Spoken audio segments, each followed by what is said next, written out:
Pulivendula ZPTC ఉప ఎన్నికకు సంబంధించి ప్రచారం కొనసాగుతోంది. రెట్టించిన ఉత్సాహంతో వైఎస్ఆర్ కాంగ్రెస్ పార్టీ శ్రేణులు డోర్ టు డోర్ తిరుగుతున్నటువంటి పరిస్థితి ఉంది. ప్రతి ఒక్క ఇంటిని టచ్ చేస్తూ ఓటర్లని తమకు ఓటేయాలని చెప్పి విన్నవిస్తున్నారు. అంతేకాకుండా ఈ కూటమి ప్రభుత్వం యొక్క వైఫల్యాలను కూడా వాళ్ళకి చెప్తున్న పరిస్థితి ఉంది. మన దగ్గర వైఎస్ఆర్ కాంగ్రెస్ పార్టీ రాష్ట్ర ప్రధాన కార్యదర్శి సతీష్ రెడ్డి గారు ఉన్నారు. ఆయనతో మాట్లాడదాం.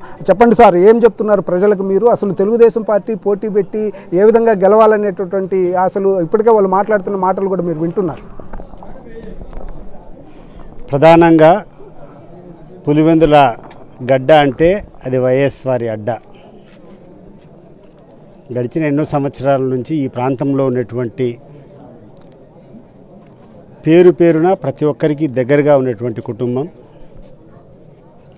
సుఖాల్లోనే కాదు, ఎవరి కష్టంలో ఉన్నా కూడా ఆ కష్టాన్ని తన కష్టంగా భావించి అన్ని రకాలుగా సహాయం చేసేటువంటి కుటుంబం వైఎస్ కుటుంబం.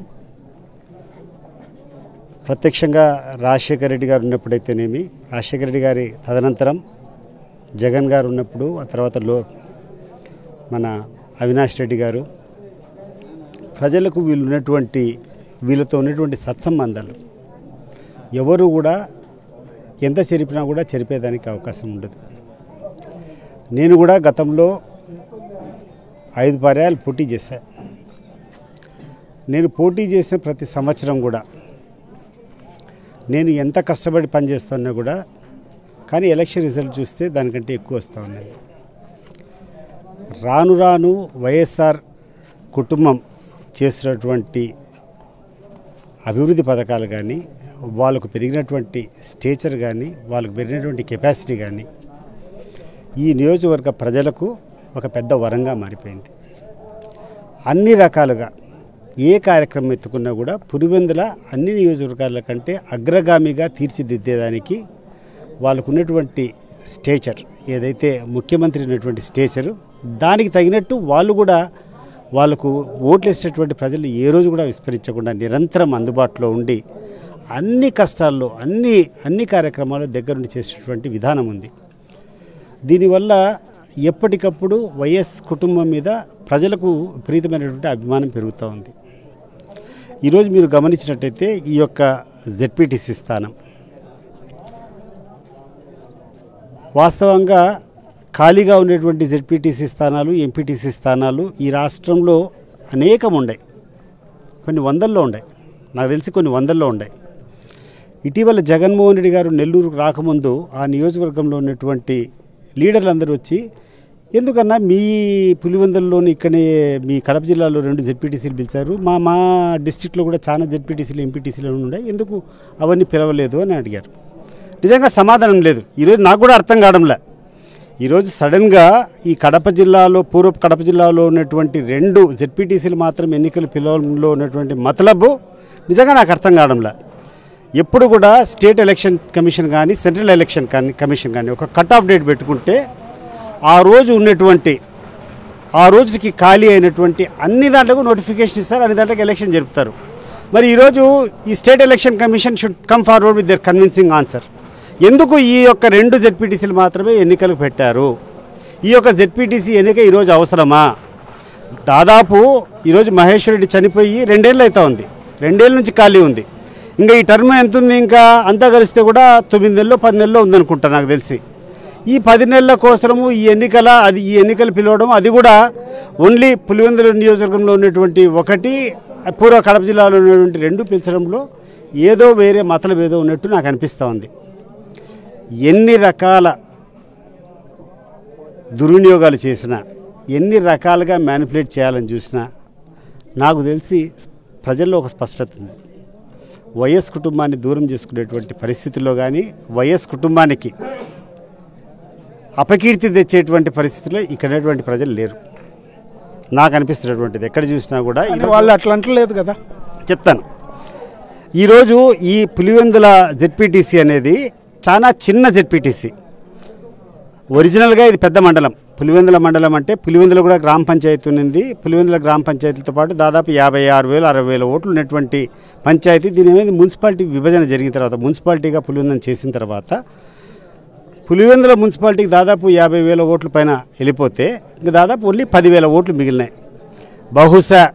బహుశా ఇక్కడటువంటి నాయకులకు అందరికి కూడా జగన్మోహన్ రెడ్డికి ఏదో చెప్పాలా, ఏదో చేస్తాము, మేమేదో ఇక్కడ సాధిస్తామని చెప్పేటువంటి ఒక దురుద్దేశంతో ఈ యొక్క ఎన్నికలు వచ్చేటట్టుంది. దాంట్లో 10,000 ఓట్లే కదా, దీన్ని ఎట్లా కావాలంటే ఇట్లా మ్యానిపులేట్ చేద్దాం, ఒక 5-6 బూతులు ఉంటాయి, వీళ్ళని పోలీసులు కూర్చొని మేనేజ్ చేస్తాం, బయట నుంచి తీసుకొని వస్తాం అనేటువంటి, లేకుంటే డబ్బులు విపరీతంగా పెడతాం, ఏదో ఒక రకమైనటువంటి ఒక దురభిప్రాయం ఉన్నట్టుంది. లేకుండా ఉంటే స్పష్టమైనటువంటి ఎన్నికల్లో ఎవరడినా కూడా చెప్తారు. ఇక్కడ అది సాధ్యం కూడా కాదు. అండ్ రెండవది, ఇందాక ఎంపీ గారు చెప్పినట్లు ఈ యొక్క నియోజకవర్గంలో ఏదన్నా ఈ యొక్క జెడ్పీటీసీ పరిధిలో ఏదన్నా జరగాలంటే ఈ జెడ్పీటీసీలో ఉన్నటువంటి అభ్యర్థిని ఎవరైనా కూడా పెడతాం. కానీ మొట్టమొదటిసారి 8 నెలల కోసము ఈ జెడ్పీటీసీకి సంబంధం లేని వ్యక్తికి టికెట్లు ఇచ్చి తీసుకోవడం అనేది ఇది కూడా చాలా ప్రశ్నార్థకం. సరే, ఏదేమి జరిగినా, ఎన్ని కథలు జరిగినా ఎదుర్కొండేది మా లక్షణం. ఎన్ని కష్టాలున్నా, ఎన్ని ఇబ్బందులున్నా ఈ ఎన్నికల్లో వీరోచితంగా పోరాడతాం. ఎటువంటి అడ్డంకులు వాళ్ళు సృష్టించినా, ఇటీవల చూసినాం నిన్న ఈ ఎన్నికల్లో ఇదే గ్రామం, అచ్చవెల్లి గ్రామంలో జనార్దన్ రెడ్డి అని చెప్పేసి ఒక రేషన్ షాప్ డీలర్ ఉన్నాడు.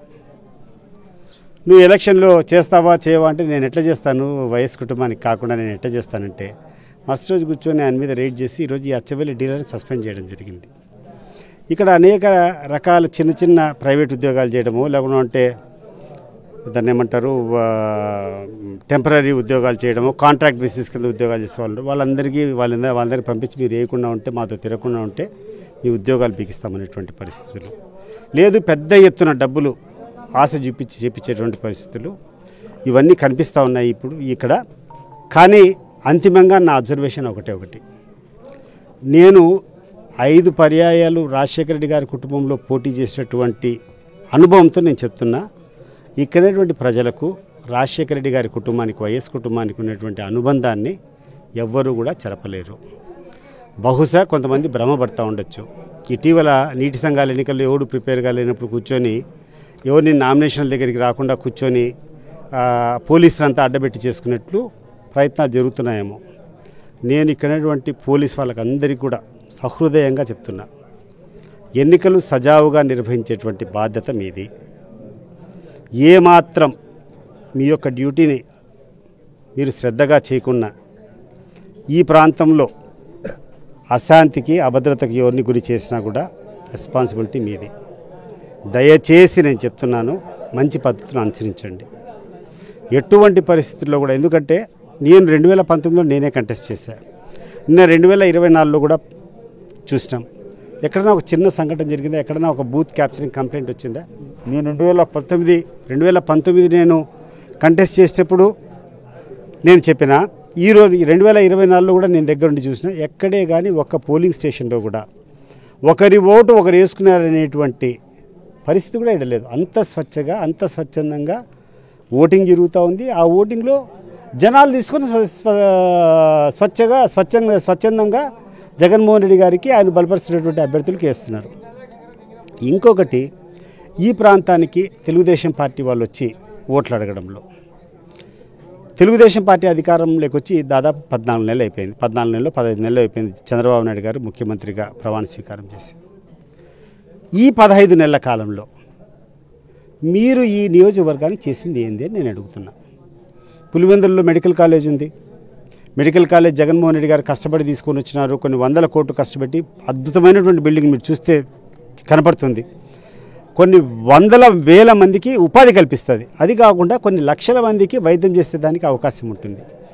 అది కాకుండా కొన్ని వేల మంది విద్యార్థులను ఈరోజు డాక్టర్లుగా చేసేదానికి అవకాశం ఉంటుంది.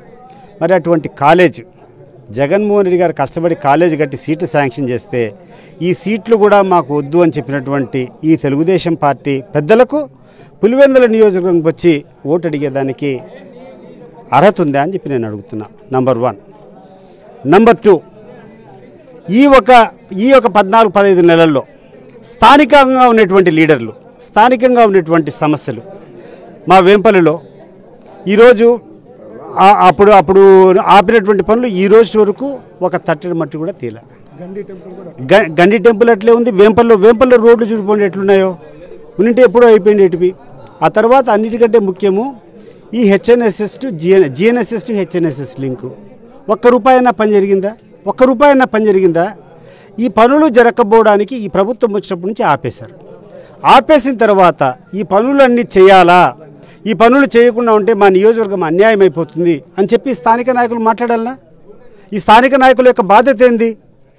ఏ రోజైతే ఒక నియోజకవర్గానికి నువ్వు ఇన్ఛార్జ్ అవుతావో, ఏ రోజైతే ఒక నియోజకవర్గం యొక్క బాధ్యతలు నీ చేతిలో పడతాయో, ఓట్ల కంటే ముందు ఆ ప్రాంతంలో ఉన్నటువంటి ప్రజల యొక్క అభివృద్ధి కానీ, వాళ్ళ ఆకాంక్షలు కానీ, వాళ్ళ అవసరాలు కానీ తీర్చే పరిస్థితిలో ఈరోజు ఉండాలి. మరి దాన్ని వదిలిపెట్టి, దాన్ని గంగలేకి వదిలిపెట్టి ఈ 15 నెలలుగా ఎంతమందికి అందుబాటులో ఉన్నారు నన్ను అడగాల్సిన అవసరం లేదు. ఈరోజు నేను వైఎస్ఆర్ కాంగ్రెస్ పార్టీ నన్ను అడగాల్సిన అవసరం లేదు. తెలుగుదేశం పార్టీ లీడర్లు ఎవరైతే ఉండారో గుండె మీద చేయబెట్టుకొని వీళ్ళు ఫోన్లు చేస్తే పలికేటువంటి పరిస్థితిలో ఈ నాయకత్వం ఉందా? వీళ్ళు ఫోన్ చేస్తే పలికేటువంటి పరిస్థితిలో ఈ నాయకత్వం ఉందా? ఇక్కడటువంటి స్థానికంగా ఉన్నటువంటి ఒక సమస్య పరిష్కారానికైనా నువ్వు పని చేసావు లేదు పక్కన పెట్టు, పని చేసేదానికి ప్రయత్నం అన్నా చేస్తావా అని చెప్పి నేను అడుగుతున్నా. ప్రయత్నం కూడా చేయలేనటువంటి వ్యక్తులు ఈరోజు కూర్చొని ఇక్కడ ఏదో మేము షో ఆఫ్ చేస్తామంటే ప్రజలు ఏమైనా పిచ్చోళ్ళ, ప్రజలు ఏమైనా తిక్కోళ్ళ? గమనిస్తూ ఉంటారు అన్నీ. ఒక రకంగా కొన్ని రోజులు ఎందుకులే మనం అనవసరమైనటువంటి రిస్క్ తీసుకోవడము, లేకుండా ఉంటే వీళ్ళది విపరీతమైనటువంటి ఆ యొక్క కక్ష సాధింపు, లేకుండా ఉంటే దౌర్జన్యము, లేకుండా ఉంటే డబ్బులు ఇవన్నీ పెడుతున్నాయని చెప్పి కొన్ని రోజులు ఓపిక పట్టచ్చేమో. కానీ అంతిమంగా ఓటు అడిగేటప్పుడు ప్రతి ఒక్కరికి మేము ఈ ప్రజలకు సంబంధించి ఏ రకంగా మనం సహాయం చేయగలిగినాం, ఏ రకమైన ప్రణాళిక చేసినామనేది భవిష్యత్తుకు ఒకటి ఇవ్వాలా. గడిచిన ట్రాక్ రికార్డ్ ఇప్పుడు 15 నెలలు అయిపోయింది తెలుగుదేశం పార్టీ వచ్చి. ఈ 15 నెలల పొడుగునా ఏం చేశాం ఈ నియోజకవర్గ ప్రజలకు? నేను ఎంతమందికి అందుబాటులో ఉన్నా, ఏమేం చేసినా, ఏ ఊర్లో రోడ్లు వేయించినా, ఏ ఊర్లో నీళ్లు తెప్పించినా, ఏ ఊర్లో ఏం చేసినా అనేది ఉండాలి కదా. ఈ కాలేజీకి ఏం చేసినా, సీట్లు పైన నాయకత్వం అశ్రద్ధ వహించవచ్చు. ఎందుకంటే అతని ప్రత్యర్థి యొక్క నియోజకవర్గం కాబట్టి అతనికి చిన్న చూపు ఉండొచ్చు. కానీ స్థానికంగా ఉన్నటువంటి నాయకుని బాధ్యత కదా అది. అయ్యా రేపు నేను కంటెస్ట్ చేయాలా, రేపు నేను పోయి ఓటు అడగాలంటే నాకు ఈ నియోజకవర్గంలో నా పనులు చేయాలని చెప్పి అడగాలి కదా. మరి అడిగినట్టు తకాలాలు ఏమైనా ఉన్నాయా? ఎక్కడన్నా ఒక ప్రూఫ్? ఈ స్థానికంగా ఉన్నటువంటి పులివెందుల్లో ఉన్నటువంటి సమస్యల పట్ల ఈరోజు ఉన్నటువంటి నాయకత్వం ఏమన్నా చొరవ తీసుకున్నాయని చెప్పేసి నేను అడుగుతున్నా. రెండవది, ఎన్ని కష్టాలైనా, ఎంత ఇబ్బంది దొరికినా మా కార్యకర్తలంతా ప్రాణాలు అడ్డుపోసి పోరాడతాం. పోలీసు వాళ్ళకు కూడా చెప్తున్నాం, న్యాయంగా వ్యవహరించండి. మీరు అన్యాయంగా వ్యవహరిస్తే ఇక్కడ జరిగేటువంటి ప్రతి ఒక్క కార్యక్రమానికి మీరే బాధ్యత. ఎల్లకాలం ఇట్లే ఉండదు. నేను చెప్తున్నాను, ఈరోజు శాంతి భద్రతలను కాపాడాల్సినటువంటి బాధ్యత ఈ యొక్క పోలీసులది. వాళ్ళు సైడ్స్ తీసుకొని ఈరోజు, ఎందుకంటే ఎక్కడ చూసినా కూడా వాళ్ళని అడ్డం పెట్టుకొని రాజకీయం చేస్తామనేటువంటి వాదనలు వినపడుతున్నాయి.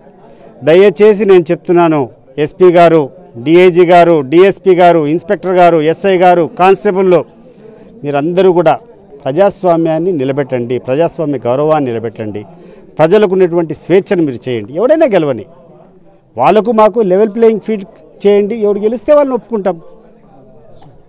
ఇది పరిస్థితి. ప్రజలైతే క్లియర్గా ఉన్నారు. పులివెందుల అనేది వైఎస్ కుటుంబానికి పెట్టిన కోట వంటిది, దాన్ని చేర్చే పరిస్థితి లేదు. గతంలో తాను 5 సార్లు వైఎస్ కుటుంబం మీద పోటీ చేసినా కానీ ఇక్కడ వైఎస్ కుటుంబం మీద ఇక్కడ ఉన్నటువంటి ప్రజలకి ఉన్నటువంటి ఆదరణ ఏ విధం అనేది నాకు అర్థమైందని చెప్పి ఆయన స్పష్టంగా చెప్తున్నారు. స్పష్టంగా క్లియర్గా ఎన్నికలు సజావుగా జరిగితే మాత్రం ఇక్కడ వైఎస్ఆర్ కాంగ్రెస్ పార్టీ పూర్తి స్థాయిలో ఏ విధంగానైనా అడ్డుకొనైనా సరే, వీళ్ళ అక్రమాలని ఆటంకాలను అడ్డుకొనైనా సరే గెలిచి తీరుతామని చెప్పేసి వాళ్ళు చెప్తున్న పరిస్థితి అయితే కనిపిస్తుంది. కెమెరామెన్ రాముతో శ్రీనివాస్, సాక్షి న్యూస్, కడప.